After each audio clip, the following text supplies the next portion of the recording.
ভালোবাসে না? আবার গল্প? হ্যাঁ। ঠিক আছে, আজকের গল্প যোগেন পণ্ডিত, লেখক বনফুল, যার আসল নাম বলাইচাঁদ মুখোপাধ্যায়। চলো তাহলে আমরা গল্পটা শুরু করি। হরিপুরের লোয়ায় প্রাইমারি স্কুলের যোগেন পণ্ডিত বড়ই মর্মাহত হলেন বৃদ্ধ বয়সে। নতুন যুগের নতুন চালচলনের সঙ্গে কিছুতেই তিনি মানিয়ে চলতে পারলেন না। এখনও তিনি ছেলেদের পড়া মুখস্থ করতে বলেন, না পারলে শাস্তি দেন। কানমলা, চরচাপড়, বেঞ্চির উপর দাঁড় করিয়ে দেওয়া, কান ধরে হাঁটু গেড়ে বসানো, এসব তো আছেই। বেতো মারেন, তেদর ছেলেদের মারের চোটে আধমরাও করে ফেলেন। এসব ছাড়া আর একটা কাজ করেন তিনি, বরাবরই করে এসেছেন। পাঠশালায় এসে ঘন্টা 2 ঘুমোন। প্রায় ক্রোশখানেক দূর থাকেন তিনি এক সোনার বেনের বাড়িতে। সেখানে অনেক রাত্রি পর্যন্ত জাগরণ করে তাকে অনেক হিসাবপত্র লিখতে হয়। এর বিনিময়ে সেখানে তিনি থাকতে পান এবং সিধা পান। নিজের রান্না নিজেই করে নেন। অত্যন্ত রাশভারী লোক, সকলেই ভয় করে তাকে। ছাত্ররা আড়ালে বলে মহিষ পণ্ডিত। যেমন কালো রং তেমনি বলিষ্ঠ, চোখ দুটিও লাল। কেউ ঘাটাতে সাহস করে না সহসা। এক ক্রোশ হেঁটে প্রত্যাহ বেলা 12টা আন্দাজ যখন তিনি পাঠশালায় হাজির হন, তখন তার 2 পা হাঁটু পর্যন্ত ধূলি ধূসরিত। জুতো বা ছাতার বালাই নেই। হাতে একটি ছোট পুটলি থাকে। পুটলির ভিতর একখানি গামছা, কয়েকটি বই, চশমাটি এবং মশলার একটি ছোট্ট কৌটো ছাড়া আর বড় কিছু থাকে না। স্কুলে এসেই তিনি আদেশ করেন, ওরে জল আন। পাশের পুকুর থেকে ছাত্ররা জল বয়ে এনে দেয়। যোগেন পণ্ডিত প্রক্ষালন করেন। পুটলি থেকে গামছা বের করে পা দুটি ভালো করে মোছেন। তারপর ছাত্রদের সাহায্যে ধরাধরি করে বেঞ্চগুলি জোড়া দিয়ে নেন। তারপর মশলার কৌটো থেকে একটা লবঙ্গ এবং এলাচের দানা মুখে ফেলে দিয়ে পুটলিটি সযত্নে বেঁধে ফেলেন। আবার তারপর ছাত্রদের সম্বোধন করে বলেন, যাও, এইবার তোমরা পড়া মুখস্থ করো গিয়ে। ঘুম থেকে উঠে পড়া নেব। একটিও ভুল যেন না হয় কারো, হলে আর আস্ত রাখবো না। ছাত্ররা বেরিয়ে যান। পুটলিটি মাথায় দিয়ে যোগেন পণ্ডিত জোড়া দেওয়া বেঞ্চির উপর শুয়ে পড়েন। পাঠশালার সামনে প্রকাণ্ড একখানা বটগাছ, তারই তলায় বসে ছাত্ররা পড়াশোনা করেন। ঘন্টা 2 পরে পণ্ডিত মশায়ের নিদ্রাভঙ্গ হয়। ছাত্রদের দিয়ে আবার বালতি করে জল আনিয়ে তিনি চোখ, মুখ, নাক, কান ধুয়ে ফেলেন। বিশেষ করে নাক আর কান। তার নাক আর কান দুটো বেশ বড়, শুধু বড় নয়, লোমও বেশ আছে। হাত মুখ মুছে বট গাছের একটি ডাল ভেঙে নিয়ে যোগেন পণ্ডিত পড়াতে বসেন। তারপর পড়ানো শেষ করে যখন ওঠেন তখন প্রায় দেখা যায় যে ডালটি ফেটে চৌচির হয়ে গেছে, ডালটা ভেঙে গেছে ছাত্রদেরকে পেটাতে পেটাতে। এমনই প্রত্যাহ, প্রত্যেক দিন এমনই হয়। কিন্তু একটিও ছেলে ফেল হয়নি আজ পর্যন্ত যোগেন পণ্ডিতের স্কুল থেকে। প্রতি বছরই বৃত্তি পায়, বেচালো হয়নি একটি ছেলে। সব টনটনা থাকে, কারণ শুধু স্কুলে নয়, স্কুলের বাইরেও তার প্রতাপ কম ছিল না। কারণ কোনো ছেলে শাসন সত্ত্বেও উপর্যুপরি পড়া না পারলে কিংবা স্বভাব না বদলালে যোগেন পণ্ডিত তার বাড়ি পর্যন্ত ধাওয়া করেন, তার মা বাপকে পর্যন্ত বকেন। ছেলে খারাপ হবে কি? তার স্কুলের প্রত্যেকটি ছেলেকে শায়েস্তা না করা পর্যন্ত তার শান্তি নেই।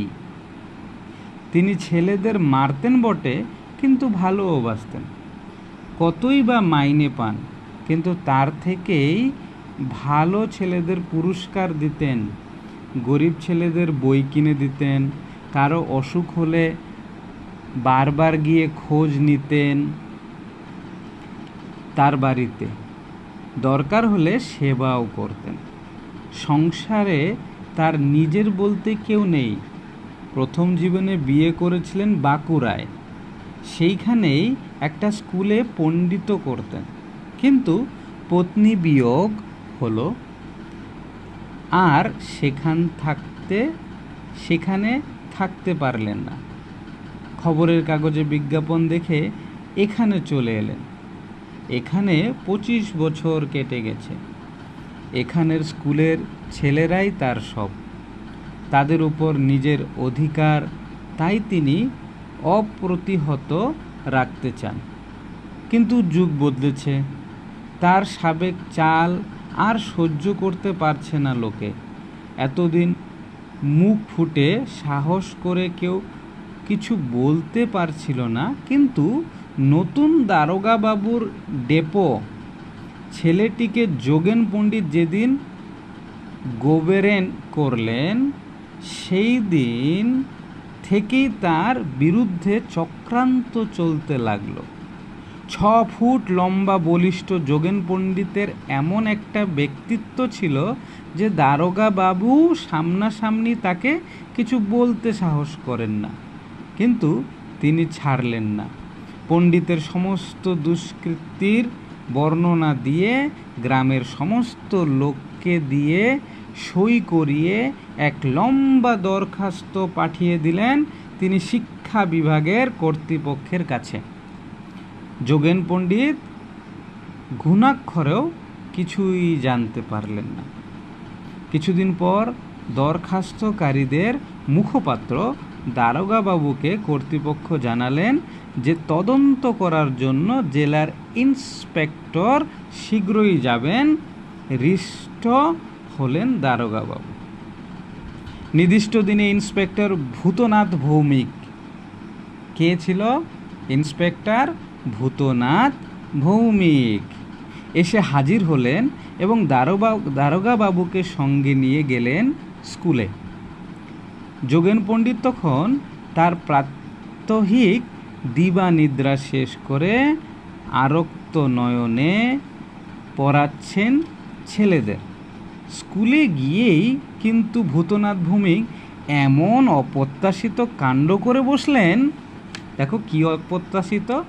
এই যে আমাদের ভূতনাথ ভৌমিক, আর এই যে আমাদের যোগেন পণ্ডিত মাস্টার মশাই, আর পাশে দেখো দারোগা বাবু। কি করে বসলেন দেখি? যে দারোগা বাবুর চক্ষু স্থির হয়ে গেল। অত বড় জাদরেল একটা লোক যোগেন পণ্ডিতকে দেখা মাত্র কেচুটি হয়ে গেলেন যেন। তাড়াতাড়ি এগিয়ে গিয়ে প্রণাম করে এক পাশে দাঁড়িয়ে হাত কচলাতে লাগলেন কাচুমাচু হয়ে। দারোগাবাবু জানতেন না যে ভূতনাথ ভৌমিক যোগেন পণ্ডিতের প্রাক্তন ছাত্র একজন। তিনি যখন বাঁকুড়ায় ছিলেন তখন বালক ভূতনাথকে পড়িয়েছিলেন। যোগেন পণ্ডিতও কম আশ্চর্য হয়নি। একবার দেখেই তিনি ভূতনাথকে চিনতে পেরেছিলেন। আরে ভূত নাকি, তুই এখানে হঠাৎ কি করে এলি? আমি আজকাল স্কুল ইন্সপেক্টর হয়েছি পণ্ডিত মশাই। তাই নাকি? বেশ বেশ। তা এখানে কেন? ও স্কুল ভিজিট করতে এসেছিস বুঝি? যোগেন পণ্ডিতের হাসি আকর্ণ বিস্তৃত হয়ে গেল। চোখ থেকে উপচে পড়তে লাগলো গর্ব আর স্নেহ। লজ্জিত ভূতনাথ ভৌমিক বললেন, না, এমনি একটু দরকারে এসেছি। কয়েকটা কথা আছে আপনার সঙ্গে। কি কথা? স্কুলের ছুটি হয়ে যাক, তারপরে বলবো ক্ষণ। স্কুলের ছুটি দিলেই তো হলো। ওরে সব বাড়ি যাজ, ইন্সপেক্টরের অনারে ছুটি দিয়ে দিলাম তোদের। কে বলল? পণ্ডিত মশাই। কাকে বলল? ছাত্রদেরকে। যা, তোদের ছুটি। এ আমার ছাত্র জানিস, প্রণাম কর সব। প্রণাম করে স্কুলের ছেলেরা বাড়ি চলে গেল সব। গতিক মন্দ বুঝে দারোগাবাবু আস্তে আস্তে করে সরে পড়লেন। যোগেন পণ্ডিত তার সঙ্গে একটি বেকালাপও করলেন না। তারপর, তোর খবর কি সব বল। বিবাহ করেছিস? ছেলেপিলে কটি? 2টি ছেলে। বেশ বেশ। নানা কথার পর অনেক ইতস্তত করে অবশেষে আসল কথাটি ভূতনাথ ভাঙলেন। দরখাস্তটিও দেখালেন। দেখিয়ে বললেন, আমি যখন এসেছি তখন কোনো খারাপ রিপোর্ট দেব না। কিন্তু যোগেন পণ্ডিতের দিকে চেয়ে থেমে গেলেন ভূতনাথ ভৌমিক। যোগেন পণ্ডিত স্তব্ধ হয়ে দরখাস্তখানা দেখছিলেন। নিজের চোখে বিশ্বাস করতে পারছিলেন না তিনি। যাদের ছেলেদের জন্য এতকাল ধরে প্রাণপাত করেছেন তারা তার বিরুদ্ধে দরখাস্ত করেছে। প্রত্যেকটি সই তার পরিচিত। এদের মধ্যে অনেকে তার ছাত্রও। খানিকক্ষণ স্তব্ধ থেকে যোগেন পণ্ডিত বললেন, আমি আর এখানে থাকবো না ভূতনাথ। কালই এখান থেকে চলে যাব। কোথায়? যেদিকে 2 চোখ যায়। ভূতনাথ যোগেন পণ্ডিতকে চিনতেন। বুঝলেন তার কথার নড়চড় হবে না। কিছুক্ষণ নিস্তব্ধ থেকে তিনি বললেন, একটা কথা বলতে সাহস হচ্ছে না পণ্ডিত মশাই, যদি অভয় দেন বলি। কি? বল। আপনি এখান থেকে চলে যাওয়াই যদি ঠিক করে থাকেন তাহলে আমার বাড়িতে চলুন না। আমি আপনাকে মাথায় করে রাখব। আমার ছেলে দুটির ভার আপনি নিন, তাহলে আমি নিশ্চিত হই। ট্যুরে ট্যুরে ঘুরে বেড়াতে হয় আমাকে। একটু চুপ করে থেকে যোগেন পণ্ডিত বললেন, বেশ, তাই হবে। তার পরদিন খুব ভোরে হরিপুর ছেড়ে চলে যাবার আগে যোগেন পণ্ডিত গ্রামের সীমান্তে দাঁড়িয়ে অনেকক্ষণ ধরে চেয়ে রইলেন গ্রামটার দিকে। তারপর চলে গেলেন। দেখছো মাস্টারমশাই কত কড়া ছিল, পড়া না পারলে কেমন পেটাতো, দেখেছো? এই হলো আমাদের যোগেন পণ্ডিত। এই হলো ছাত্ররা, দেখো শাস্তি পাচ্ছে, ঠিক না? কেমন লাগলো গল্পটা? ভালো। তো বাই বাই বলি। Bye bye.